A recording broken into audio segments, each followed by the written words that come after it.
বিড়ি, সিগারেট, জুয়া, নেশা, মদ, তামাক, তারপরে free fire, PUBG, TikTok, Facebook, এমন কোনো সময় নষ্টের রাস্তা নাই যে সময় নষ্টের রাস্তা এরা সময় নষ্ট করতেছে না। তাহলে এরা নেতা হবে না গোলাম হবে? গোলাম হবে।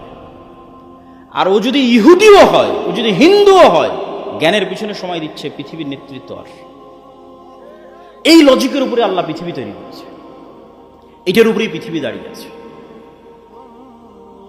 অতএব জ্ঞানী হওয়া ছাড়া কোনো রাস্তা নাই, জ্ঞানী হওয়া ছাড়া কোনো রাস্তা নাই। আপনি ঢাকা বিশ্ববিদ্যালয়ে যান, যখন ফুটবল বিশ্বকাপ হবে গোটা ঢাকা বিশ্ববিদ্যালয় মিলে বড় স্ক্রিন লাগিয়ে ফুটবল খেলা দেখবে, এরকম একটা রেকর্ড আপনি অক্সফোর্ড, ক্যামব্রিজ, হার্ভার্ড ইউনিভার্সিটির এনে দেবেন। তাহলে নেতা ঢাকা বিশ্ববিদ্যালয়ের ছাত্ররা হবে বিশ্বের, না নেতা অক্সফোর্ড ক্যামব্রিজের ছাত্ররা হবে? অক্সফোর্ড ক্যামব্রিজের ছাত্র। কেন? ওরা ওদের সময়কে জ্ঞানের পিছনে লাগাচ্ছে। আর ইহুদিরা এটাই চায় যে দুনিয়ার মানুষ যত নেশাগ্রস্ত থাকবে তত এদের কন্ট্রোল করা সহজ। এই গাইবান্ধার সাঘাটার সব মানুষ যদি নেশাগ্রস্ত হয়, এদের কন্ট্রোল করা সহজ না কঠিন বলেন তো? অনেক সহজ। সারা পৃথিবীর সব মানুষ যদি এরকম নেশা জুয়ায় মত্ত থাকে, এরা তো গোলাম, অটোমেটিক গোলাম। এদের নিজস্ব, এরা হচ্ছে জম্বি বলে, যে এক প্রকার জম্বি প্রাণী, জম্বি ভাইরাস, যার নিজস্ব কোনো স্বাধীন চিন্তা শক্তি নাই, ও অন্যের দ্বারা কন্ট্রোল হয়, চলতেই থাকে, বুঝে না আগে পিছে কি আছে। এই জম্বি প্রাণীর মতো প্রাণী হয়ে যাবে এরা। এরা টিকটক, ফেসবুক, ইউটিউব, জুয়া, মদ, নেশা, তার জীবনের কোনো লক্ষ্য উদ্দেশ্য আছে, কিছু করতে হবে, এগুলো না, পরিপূর্ণরূপে গোলাম, অন্যের দ্বারা কন্ট্রোল। তাহলে এইরকম একটা কম দিয়ে, এরকম একটা জাতি দিয়ে আপনি কোনোদিন স্বাধীন হতে পারবেন না। গোলামির জিঞ্জির ভাঙতে হলে জ্ঞান এবং শিক্ষার মাধ্যমে গোলামির জিঞ্জির ভাঙতে হবে। অতএব যে কোনো মূল্যে জ্ঞানের চর্চা বাড়াতে হবে। যতজন এখানে উপস্থিত হয়েছে, কয়জন বই পড়ে? কয়টা মা এবং বোনেরা বই পড়ে? নিজের বাড়িতে বই পড়ার ডেস্ক তৈরি করতে হবে। অজানাকে জানার আগ্রহ তৈরি করতে হবে। খাবারের টেবিলে যেমন কয়েক আইটেমের খাবার থাকে, আজ এটা ভালো লাগছে না তো কাল ওইটা, এরকম কয়েক আইটেমের বই থাকবে, আজ এটা ভালো লাগছে না তো ওইটা, ওইটা ভালো লাগছে না তো ওইটা, কিন্তু জ্ঞানের রাস্তায় এগিয়ে যেতে হবে। যুবক সমাজ যারা উপস্থিত আছে তাদেরকে জ্ঞানের পিছনে সময় দিতে হবে। এই পুরো ফেসবুককে ডেভেলপ করা আছে, পুরো টিকটককে ডেভেলপ করা আছে, কোটি কোটি টাকা এর পিছনে ব্যয় করা আছে। শুধু এই সাইকোলজিক্যাল যারা সায়েন্টিস্ট, মানসিক বিজ্ঞানী যারা, ওদের পিছনে কোটি কোটি টাকা বেতন দিয়ে নির্ধারণ করা আছে যে কোন কালার, কোন ফিচার মানুষের সময়কে বেশি টেনে রাখতে পারবে, ওই কালার, ওই ফিচার কোনটা বের করো। তখন দেখবে যে সব নীল কালার। কেননা তারা গবেষণা করে বের করেছে যে নীল মানুষের ব্রেনকে বেশি অ্যাট্রাক্ট করতে পারে। সেটা এখন টুইটার হোক, সেটা ইনস্টাগ্রাম হোক, সেটা এখন কী বলে ওর নাম, ফেসবুক হোক। তারপরে ফিচার, এই যে নিউজ ফিড এমন একটা ফিচার যা ঘন্টার পর ঘন্টা মানুষের মনোযোগকে টেনে ধরে রাখতে পারবে। তাহলে সময় নষ্ট মানে জ্ঞান অর্জন করতে পারছেন না, জ্ঞান অর্জন করতে পারছেন না মানে গোলাম তৈরি হচ্ছে। ইহুদিরা এটাই চায়। ওই খ্রিস্টানরাও পৃথিবীর লজিক বুঝে না। খ্রিস্টানরাও 5 দিন ইনকাম করে 2 দিন মদের বার, জুয়ার পাব হচ্ছে খ্রিস্টানদের অভ্যাস।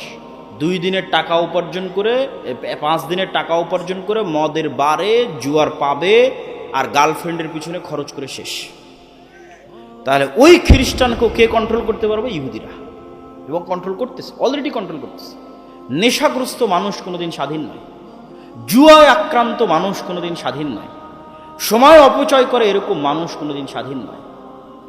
এই জন্য আমাদের কোরআন শুরুই হয়েছে ইকরা বিসমি রব্বিকাল্লাযী খালাক দিয়ে। আল্লাহ নিজে জ্ঞানী, আদম আলাইহিস সালাতু ওয়াস সালাম জ্ঞানী, মুহাম্মদ সাল্লাল্লাহু আলাইহি সাল্লাম জ্ঞানী। বক্তব্যের শেষের দিকে এসে আপনাদেরকে সামারি করি, সারমর্ম করি। মুসলমানেরা গোলাম আছে, স্বাধীন হতে চায়, নেতা হতে চায়, বিশ্বকে শাসন করতে চায়। 4টা গুণ লাগবে। ঈমান বিল গায়বে ইয়াকিন লাগবে। গায়েবী মদদ কিভাবে পাওয়া যাবে তার লজিক সম্পর্কে জানতে হবে। পয়েন্ট নাম্বার 2, নেতা হওয়ার যে বীজ, এটা বপন করতে হবে। সেটা হচ্ছে সত্য বলা শিখতে হবে। আজকে এখান থেকে ওয়াদা করে যাবেন, নিজেরা জীবনে কোনোদিন আর মিথ্যা বলবেন না। 2 নাম্বারই করে অর্থ ইনকাম করবেন না। 2 নাম্বারই দুর্নীতি করে মানুষকে ধোঁকা দিয়ে 1 টাকা উপার্জনের চেষ্টা করবেন না। তাহলে আপনি নেতা হবেন, আপনার ছেলে নেতা হবে। অন্যথায় আপনি গোলাম, আপনার ছেলে গোলাম, এই জাতি গোলাম। একটা প্রজন্ম লাগবে যারা ঈমান বিল গায়বে ইয়াকিন রাখে। একটা প্রজন্ম লাগবে যারা শতভাগ সত্যবাদী, শতভাগ আমানতদার, ন্যায়পরায়ণ এবং ধৈর্যশীল। 3 নাম্বার, একটা প্রজন্ম লাগবে যারা শুধু সালাত, 5 ওয়াক্ত সালাত নয়, রাতের সালাতেও অভ্যাসী। যারা শুধু 5 ওয়াক্ত সালাত নয়, সকাল সন্ধ্যার জিকিরও অভ্যাসী। কেন গায়েবের মদদকে টেনে নিয়ে আসার মাধ্যম লাগবে। 4 নাম্বার, জ্ঞান এবং শিক্ষা এগিয়ে যেতে হবে। এই সর্বনিম্ন এই কয়টা শর্ত যদি পূরণ করতে পারে মুসলমানেরা, তাহলে মুসলমানেরা শুধু বাংলাদেশের নেতা হবে না, সারা পৃথিবীর নেতা হবে। আপনি বাংলাদেশের নেতা হওয়ার জন্য ঈমান বিল গায়েবে ইয়াকিন না থাকার জন্য মন্দির পাহারা দিয়ে ক্ষমতা অর্জন করতে চাচ্ছেন। আর যদি ঈমান বিল গায়েবে ইয়াকিন অর্জন হয়, আর এই যে পয়েন্টগুলো বললাম এগুলো অর্জন হয়, শুধু বাংলাদেশের ক্ষমতা আল্লাহ আপনাকে দিবে না, সারা পৃথিবীর ক্ষমতা দেবে। কেন? গায়েবের লজিকে আপনাকে ক্ষমতার পূর্ব শর্ত পূরণ করতে হবে, ক্ষমতা পাওয়ার পূর্ব শর্ত পূরণ করতে হবে, তখন আল্লাহ আপনাকে ক্ষমতা দিবে। এই বলে আমি আমার আজকের সংক্ষিপ্ত বক্তব্য এখানেই শেষ করছি। হইচই করবেন না, প্রশ্নোত্তর আছে। আচ্ছা, প্রধান অতিথি 5 মিনিটের মধ্যে আসতেছে, উনি একটু কথা বলবে। আর বই পুস্তকও আছে কোথায়, ডান পাশে মনে হয় গেটের বাইরে। একটু ধীর স্থিরভাবে থাকেন, একটু প্রশ্নোত্তর। সাহাবীরা আল্লাহর নবীকে গিয়ে বললেন হানজালাকে গোসল দিতে হবে। আল্লাহর নবী বললেন ইন্না সাহিবাকুম তুগাসসিলুহুল মালাইকা, হানজালাকে ইতিমধ্যে ফেরেশতারা গোসল দিয়ে ফেলেছে। তাহলে ফেরেশতাদের সাথে সাহাবীদের কানেক্টিভিটি দেখি যে কতটা তারা ফেরেশতাদের অস্তিত্বের সাথে রিলেটেড, কানেক্টেড হচ্ছে। বদরের যুদ্ধে সাহাবী বলতেছে আমার ডানে এবং আমার বামে রজুলান, 2 জন ব্যক্তি যাদের পোশাকে সাদা পোশাক, ইউকাতিলুনা আশাদ্দাল কিতাল মা রাআইতুহুমা ক্বাবলু ওয়ালা বাদ, আমি তাদেরকে জীবনে আগে কোনো দিন দেখিনি, পরে কোনো দিন দেখিনি, তারা ভয়ঙ্করভাবে যুদ্ধ করতেছিল। আল্লাহর নবীকে এসে বললাম এইরকম 2 জন ব্যক্তি যুদ্ধ করতেছে। রাসূলুল্লাহ সাল্লাল্লাহু আলাইহি ওয়াসাল্লাম বললেন এরা 2 জন হচ্ছে স্বয়ং জিবরাইল আর স্বয়ং মিকাইল। স্বয়ং জিবরাইল এবং মিকাইল যুদ্ধের মাঠে অবতীর্ণ হয়েছে। এগুলো শুধু হাদিস নয়, আল্লাহ সুবহানাহু ওয়া তাআলা নিজে কোরআনেও বলেছে, কোরআনের আয়াতটাও বলবে, হাদিসে আরও 2-1টা বলবে।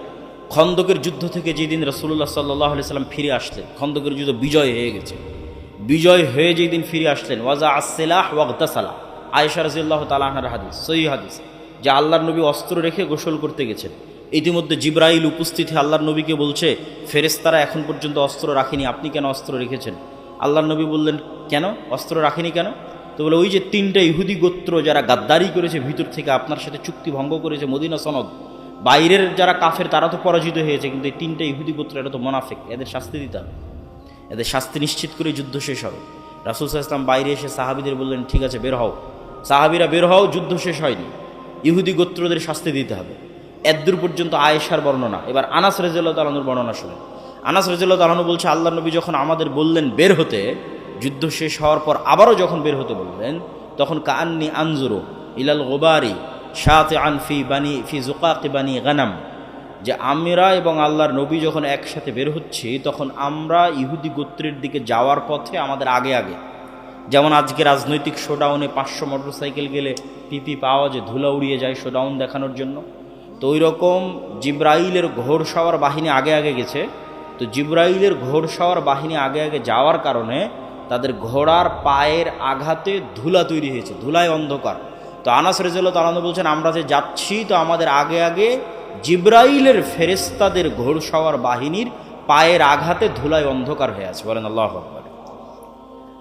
এরকম অসংখ্য বর্ণনা পেশ করা যাবে যেখানে সাহাবীরা সরাসরি ফেরেশতাদের সাথে ইন্টারাকশন করতেছে, এবং আল্লাহ সুবহানাহু ওয়া তাআলা নিজে কোরআন মাজিদে বলছেন আন্নী মুমিদ্দুকুম ফাস্তাজাবা লাকুম রাব্বুকুম বিআন্নী মুমিদ্দুকুম আলফাম মিনাল মালাইকা মুরদিফিন, যে তোমাদের প্রতিপালক তোমাদের ডাকে সাড়া দিয়েছে, তোমাদের ডাকে সাড়া দিয়ে কখনো 1000, কখনো 3000, কখনো 5000 ফেরেশতা অবতীর্ণ করেছে যুদ্ধের মাঠে তোমাদের সহযোগিতা করার জন্য। তাহলে গায়েবের একটা বড় পাঠ হচ্ছে ফেরেশতা। ফেরেশতাদের উপর সাহাবীদের ঈমান কেমন ছিল, কতটা তারা ফেরেশতাদের সাথে জীবন্ত এবং বাস্তব ছিল তাদের কানেকশন। একদিন মসজিদে নববীতে রাসূলুল্লাহ সাল্লাল্লাহু আলাইহি ওয়াসাল্লাম বসে আছে, জিবরাইল উপস্থিত হয়েছেন মানুষের রূপে। আল্লাহর নবীকে বলছেন মাল ইসলাম, ইসলাম কি, মাল ঈমান, ঈমান কি, মাল ইহসান, ইহসান কি, এগুলো জিজ্ঞেস করে উত্তর নিয়ে চলে গেলেন। আল্লাহর নবী বললেন জানো কে এসেছিল? না আমরা তো জানি না কে এসেছিল, জিবরাইল এসেছিল তোমাদেরকে দিন শেখানোর জন্য। এরকম অসংখ্য ঘটনায় পরিপূর্ণ হয়ে আছে যেখানে দেখবেন সকাল সন্ধ্যা সাহাবী এবং নবীদের ইন্টারাকশন ফেরেশতাদের সাথে। রাসূল সাল্লাল্লাহু আলাইহি সাল্লাম বলছেন আজকে আমার বাড়িতে জিবরাইল আসেনি। কেন আসেনি? বাড়িতে ছবি আছে। লা তাদখুলুল মালাইকাতু ফি বাইতিন ফিহি সুওয়ার আও কালব, যে বাড়িতে ছবি আছে, কুকুর লালিত পালিত হয়, ওই বাড়িতে ফেরেশতা প্রবেশ করে না। রাসূলুল্লাহ সাল্লাল্লাহু আলাইহি সাল্লাম বলছেন, জিবরাইল আমাকে এত নাসিহা করে মেসওয়াক করার জন্য, মেসওয়াক করতে করতে মাড়ি ছিলে গেছে, কেননা আমার মুখের গন্ধে জিবরাইলের কষ্ট হয়। রাসূল সাল্লাল্লাহু আলাইহি সাল্লাম বলেছেন, তোমরা মসজিদে পেঁয়াজ এবং রসুন মুখে দিয়ে খেয়ে যেও না, কেননা পেঁয়াজ এবং রসুনের গন্ধে ফেরেশতাদের কষ্ট হয়। তাহলে এখন আপনি বলেন যে আপনাদের গাইবান্ধার মানুষ যারা বিড়ি সিগারেট খান তাদের মুখের গন্ধে কি ফেরেশতা আসে নাকি? তো কে আসে? শয়তান আসে। ওই মুখে কে আসে? শয়তান আসে। ওই মুখে কে পেশাব করে? ওই মুখে কে পায়খানা করে? এগুলো বাস্তব, এগুলো প্রত্যেকটা in real life, in reality. এগুলোই গায়েব, কিন্তু এগুলোই বাস্তব। এগুলোর উপর ইয়াকিন অর্জন করাই হচ্ছে ঈমান। এমন একটা বাড়ি, যে বাড়িতে আপনারা আছেন, যে বাড়িতে না ঢোকার সময় কেউ সালাম দেয়, না বের হওয়ার সময় কেউ সালাম দেয়, না ওই বাড়িতে কেউ কোনোদিন কোরআন তেলাওয়াত করে, না ওই বাড়ির সদস্যরা সালাত আদায় করে, তাহলে আপনি বলেন ওই বাড়িতে সবসময় কে আছে? শয়তান আছে। আর এমন একটা বাড়ি সালাম দিয়ে প্রবেশ করে, সালাম দিয়ে বের হয়, কোরআন তেলাওয়াত করে, 5 ওয়াক্ত সালাত আদায় করে, তাহলে ওই বাড়ি যেমন এখানে লাইট জ্বলতেছে, এই এলাকাটা আলোকিত হয়ে আছে, গায়েবে ওই বাড়িটা নূরের আলোয় আলোকিত হয়ে আছে। কেন? ওখানে ফেরেশতারা একত্রিত হয়ে আছে, ফেরেশতারা একত্রিত হয়ে আছে।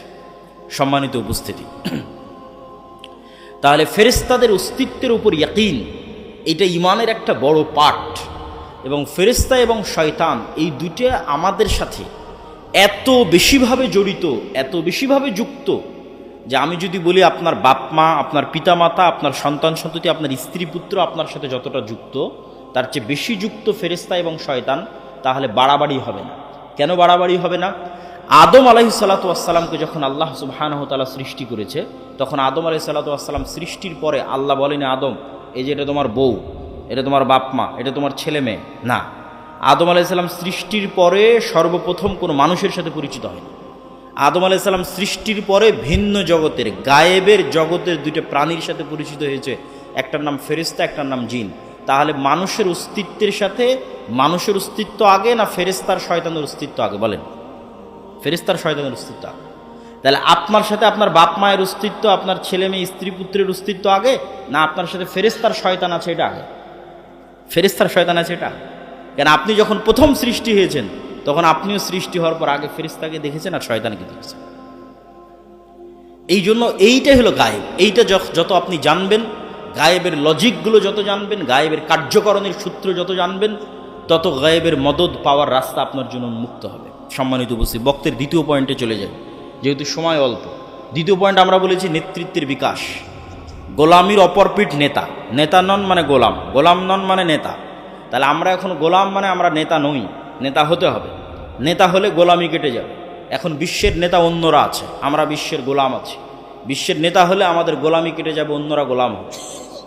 তো আমরা যদি বিশ্বের নেতা হতে চাই, তাহলে নেতৃত্বের বীজ কি রোপণ করলে নেতা তৈরি হবে, কি বপন করলে, ধানের চারা, অমুকের চারা, এগুলো কোনটা রোপণ করলে কি হয় খুব ভালো জানেন।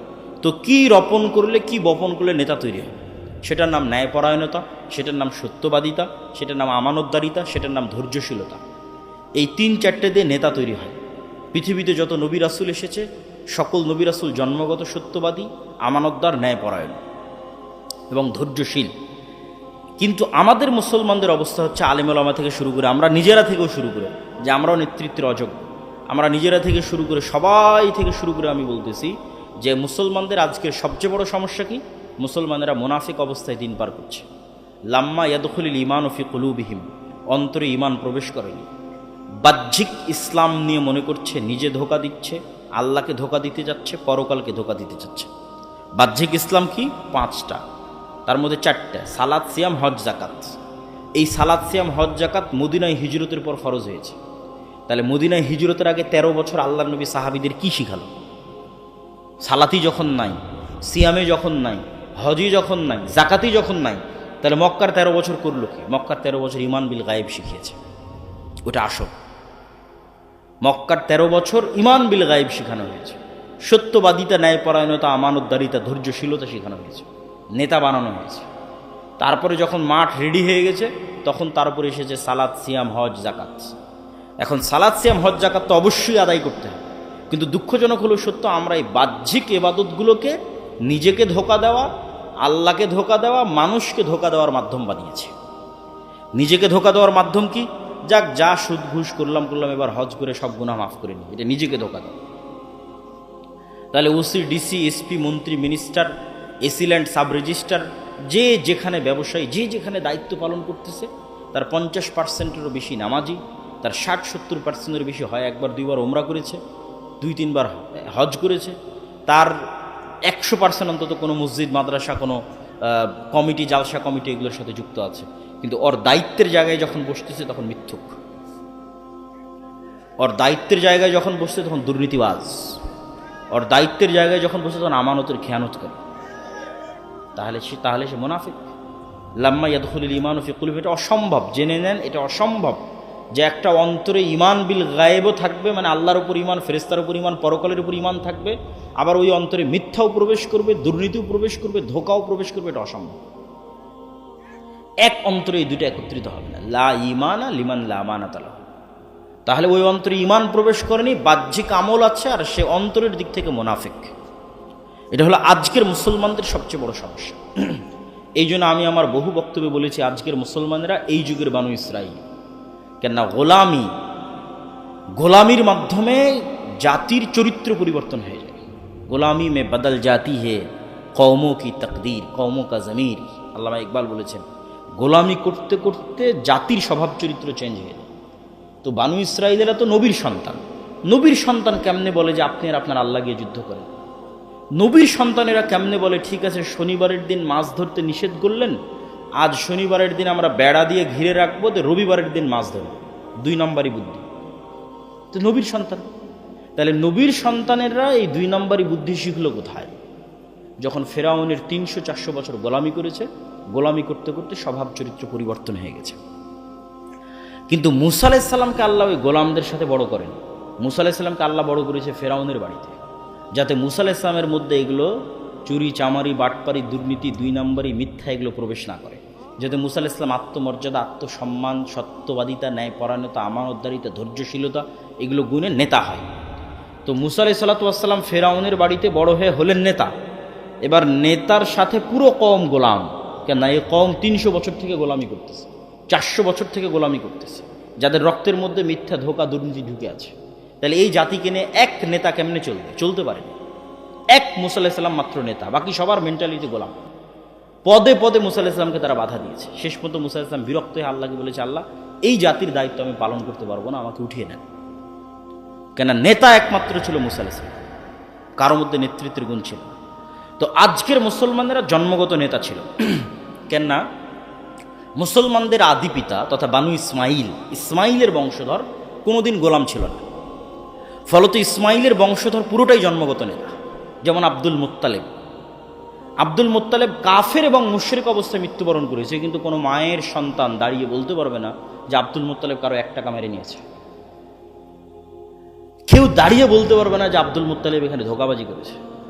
আব্দুল মুত্তালেবের ছেলে আবু তালেব, আলী রাদিয়াল্লাহু তাআলা আনহুর পিতা, কাফের এবং মুশরিক অবস্থায় মৃত্যুবরণ করেছে, কিন্তু কেউ দাঁড়িয়ে বলতে পারবে না যে আবু তালেব কারো 1 টাকার তসরুফ করেছে, আবু তালেব কারো উপর অন্যায়ভাবে জুলুম করেছে, আবু তালেব কাউকে ধোঁকা দিয়েছে। কেন? এরা কোনোদিন গোলাম হয়নি, এরা জন্মগত নেতা, এরা কুরাইশ, এরা ইসমাইলের সন্তান, এরা জন্মগত নেতা। আবু সুফিয়ান প্রত্যেক যুদ্ধে মুহাম্মদ সাল্লাল্লাহু আলাইহি ওয়াসাল্লামের বিরুদ্ধে, বদরে মুহাম্মদ সাল্লাল্লাহু আলাইহি ওয়াসাল্লামের বিরুদ্ধে, উহুদে মুহাম্মদ সাল্লাল্লাহু আলাইহি ওয়াসাল্লামের বিরুদ্ধে, খন্দকে মুহাম্মদ সাল্লাল্লাহু আলাইহি ওয়াসাল্লামের বিরুদ্ধে নেতা তথা কাফের মুশরিকদের সর্দার, আর একদিকে মুসলমানদের সর্দার মুহাম্মদ সাল্লাল্লাহু আলাইহি ওয়াসাল্লাম। এই আবু সুফিয়ানকে যখন বাদশাহ হিরাক্লিয়াস জেরুজালেমে জিজ্ঞেস করছে মুহাম্মদ সাল্লাল্লাহু আলাইহি ওয়াসাল্লাম সম্পর্কে, তখন রেকর্ডার নাই, লাইভ নাই, ক্যামেরা নাই, কিচ্ছু নাই, তাও আবু সুফিয়ান মিথ্যা বলেনি, একটা শব্দ মিথ্যা বলেনি। কেন? এরা কুরাইশ, এরা ইসমাইলের সন্তান, এরা কোনোদিন কারো গোলামি করেনি, এদের জন্মগত স্বভাব ছিল নেতৃত্বের স্বভাব। ছিল মুশরিক, ছিল কাফের, কিন্তু গুণ ছিল নেতৃত্বের। ফলত নেতৃত্বের গুণাবলী সম্পন্ন আবু তালেবের ছেলে আলী যখন মুসলমান হয়ে গেছে, নেতৃত্বের গুণাবলী সম্পন্ন আবু সুফিয়ান যখন নিজে মুসলমান হয়ে গেছে, আবু সুফিয়ানের ছেলে মুআবিয়া যখন মুসলমান হয়ে গেছে, তাহলে একদিকে জন্মগত নেতৃত্ব আর একদিকে তাওহীদ, এই 2 শক্তিতে বলিয়ান হয়ে এরা হয়ে গেছে বিশ্বের নেতা। ছিল মক্কার নেতা, হয়ে গেছে বিশ্বের নেতা। উমাইয়ারাই সারা বিশ্ব শাসন করেছে, অর্ধ বিশ্ব শাসন করেছে। কেন? আগে থেকেই ছিল জন্মগত নেতৃত্বের গুণ, 2 নম্বরে এসে যুক্ত হয়েছে মুহাম্মদ সাল্লাল্লাহু আলাইহি ওয়াসাল্লামের কাছ থেকে তাওহীদের গুণ, গায়েবের উপর ইয়াকিন, যে সারা বিশ্বের নেতা হয়ে গেছে। এই মুসলমানেরাই যখন এই উপনিবেশ, ইউরোপীয় উপনিবেশের 150 বছরের গোলামি, এই 150 বছরের গোলামিতে আমাদের স্বভাব চরিত্র পরিবর্তন হয়ে গেছে। আমাদের রক্তের মধ্যে মিথ্যা, ধোঁকা, 2 নম্বরী দুর্নীতি এগুলো ঢুকে গেছে। আপনি আজ ইউরোপ যান, আমেরিকা যান, লন্ডন যান, সবচেয়ে বেশি মিথ্যা ডকুমেন্টস দিয়ে, মিথ্যা পেপারস দিয়ে, মিথ্যা ওয়াদা দিয়ে, মিথ্যা তথ্য দিয়ে, মিথ্যা কথা দিয়ে, মিথ্যা বেনিফিটস নিয়ে সবচেয়ে বেশি বসবাস করতেছে মুসলমানেরা। পুরো জীবনটাই মিথ্যার উপর দাঁড়িয়ে আছে। তাহলে কিভাবে তারা নেতা হবে? আর মুসলমানেরা যেন কোনোদিন সত্য বলা শিখতে না পারে, যেন মিথ্যার উপরেই, দুর্নীতির উপরেই তাদের প্র্যাকটিস চলে, এই জন্য ইহুদি খ্রিস্টানেরা 2টা জিনিস মুসলমানদের উপর চাপিয়ে দিয়ে রেখেছে। একটার নাম গণতন্ত্র আর একটার নাম সুদ। যেন কোনোদিন সত্য বলা শিখতে না পারে। গণতন্ত্র কেন? গণতন্ত্র এমন এক সিস্টেম যে ঠিক আছে, আমরা ব্রিটিশরা চলে গেলাম, আমরা সরাসরি তোমাদের উপর শাসক নাই, কিন্তু তোমরা যদি একবার সত্য বলা শিখে যাও, ন্যায় প্রতিষ্ঠা করা শিখে যাও, আমানতদার হয়ে যাও, তোমরা তো নেতা হয়ে যাও।